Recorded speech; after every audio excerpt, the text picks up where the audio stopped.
അപ്പൊ കട്ടച്ചൂടിന്റെ നിലമ്പൂരാണ്. 2 ചൂട് എന്താണ് അത്? കാലാവസ്ഥ, രാഷ്ട്രീയ ചൂട്. അപ്പൊ നമ്മള് നിലമ്പൂർ എടക്കര ബസ് സ്റ്റാൻഡിലാണ്. എടക്കര ബസ് സ്റ്റാൻഡിൽ വന്നുകൊണ്ടിരിക്കുകയാണ്.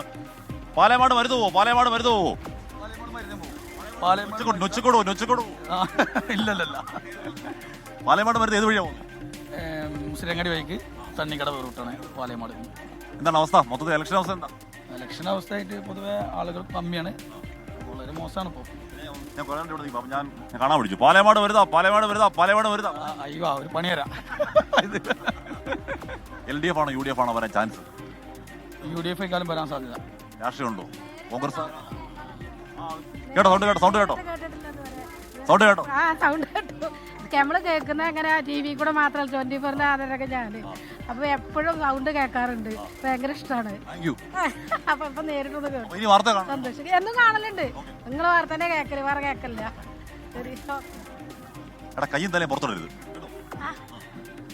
ചുമ്മാ പറഞ്ഞാ അല്ല, ചുമ്മാ അല്ല, സീരിയസ് ആയിട്ട് കയ്യിൽ തന്നെ പുറത്തോടെ പാടില്ല കേട്ടോ. ഓക്കെ. അപ്പോൾ ഇവിടെ പ്രേക്ഷകരെ കട്ട വെയിലാണ്, നല്ല ഗംഭീരമായ ചൂട്. അപ്പോൾ നമ്മളിനി രാഷ്ട്രീയ ചൂട്, ഇതിനേക്കാൾ രാഷ്ട്രീയ ചൂട് നിലനിൽക്കുന്ന, അപ്പോൾ നിലമ്പൂർ രാഷ്ട്രീയ ചൂടുണ്ടോ ചോദിച്ചാൽ രാഷ്ട്രീയ ചൂടുണ്ട്.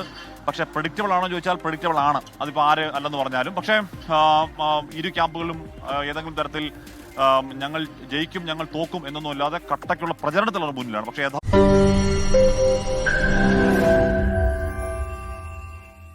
ലോകത്തെവിടെയായാലും ഏത് സമയത്തും 24 വാർത്തകളും ഓഗ്മെന്റഡ് റിയാലിറ്റി പാക്കേജുകളും എക്സ്പ്ലെയിനറുകളും വിശദമായി കാണാൻ ഞങ്ങളുടെ യൂട്യൂബ് ചാനൽ നിങ്ങൾക്ക് സബ്സ്ക്രൈബ് ചെയ്യാം.